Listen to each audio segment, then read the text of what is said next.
Welcome to the banker lamp. Please enjoy the video.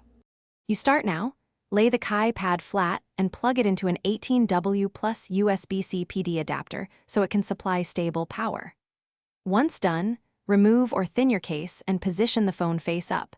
Make sure the camera notch is aligned with the charger center. You want the phone's coil to sit directly over the pad for efficient charging, so watch the alignment light on the pad. This tells you when the phone is in the sweet spot.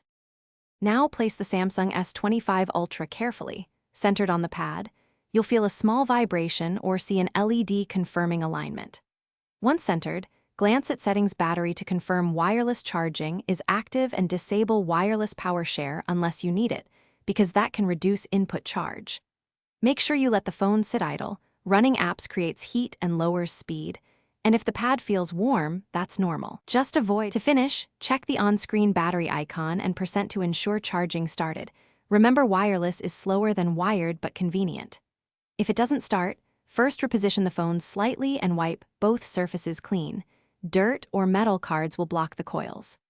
If that fails, swap to a higher wattage PD adapter or reboot the phone and make sure firmware is current. Often an update resolves persistent wireless charging glitches. That single troubleshooting step usually fixes most problems.